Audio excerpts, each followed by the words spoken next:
Bonjour Bruxelles, une dose d'humour.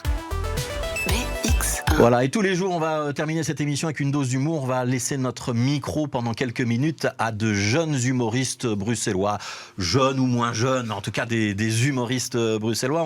On va accueillir Jimmy Vandal. Bonjour Jimmy. Bonjour. Merci d'être avec nous et vous allez nous parler des pires voleurs. Eh bien, c'est bien ça, effectivement. Au début, moi j'aime beaucoup les faits divers, donc j'ai un peu cherché de quoi parler. Au début, je tombais sur un fait divers, sur un article d'une femme de 72 ans qui a débranché le respirateur de sa voisine.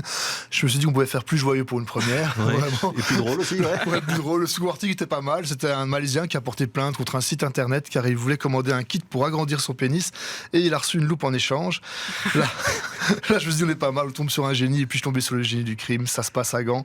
C'est il y a 2 semaines de cela. C'est un mec qui commet un homejacking. Donc le homejacking est assez simple. Tu rentres dans une maison, tu prends tout ce que tu veux, même ce que tu n'as pas besoin, un peu comme une Black Friday, à part que tu payes pas à la fin. Et après tu charges la voiture du propriétaire et tu pars avec le tout. Sauf que là, le génie du crime, du coup, a tout pris, a ouvert le garage et surprise, c'était une voiture sans permis, voiture qui dépasse pas les 50 km/h. Le gars s'est dit bon, ben, 50 km/h avec du vent dans le dos. Avec du vent dans le dos, exactement. Donc le gars s'est dit, tu sais quoi, vu que j'ai quand même porté une télé sur 2 étages, je vais charger la voiture. Il a tellement chargé la voiture qu'il a pas dépassé les 25 km/h et il s'est fait arrêter par la police. Et comme on a un pays formidable, il s'est fait arrêter par la police à vélo. Ça ne s'invente pas. Ça m'a fait penser à cette histoire de Charleroi, le fameux braquage de Charleroi il y a 3 ans de cela. Pour ceux qui se rappellent pas, c'était 5 braqueurs qui ont décidé de cambrioler une boutique, une librairie au petit matin. Le libraire leur a dit, écoutez les gars, c'est pas à 7h du matin qu'on fait une librairie, à part si vous voulez des clopes. Si vous voulez de l'argent, revenez plus tard. Les 5, donc il y avait 5 hommes, 5 cerveaux, ils sont revenus plus tard à 18h. Le propriétaire s'est énervé en disant, j'avais dit à la fermeture. Ils sont revenus 2 heures plus tard, ils se sont fait arrêter. Du coup, je me suis dit, tu sais quoi, on va faire un petit classement des pires voleurs, un peu comme un Darwin Award. Le Darwin Award, ce sont les morts les plus ridicules.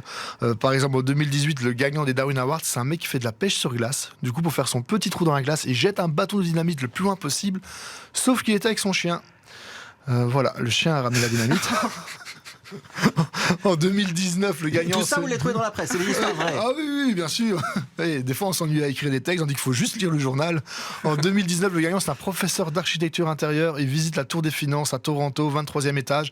Il montre à ses élèves qu'il y a un dispositif anti-suicide. La fenêtre ne s'ouvre pas et est incassable. Et pour le prouver, il prend quelques mètres d'élan et se jette sur la fenêtre. Il est passé à travers. L'assurance est venue. En fait, c'est l'entrepreneur qui a voulu faire des économies. Il avait coupé la colle avec de l'eau. C'est un peu bête.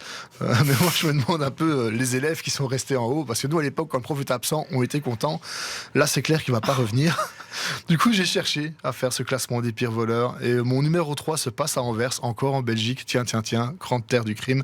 C'est un mec qui rentre chez lui à 21h après le travail et retrouve le voleur en train de faire une sieste dans son fauteuil. J'ai appelé ça le voleur fonctionnaire. À 18h, il arrête tout, il reprend le lendemain matin. Ma deuxième histoire se passe en Sardaigne. C'est un mec qui, pareil, rentre dans une maison, prend tout ce qu'il a besoin, met tout dans le garage. Et au moment où il ouvre le garage, sa voiture n'est plus là. Il a oublié de mettre le frein à main. J'ai appelé ça le voleur cheminot, jamais dans les temps.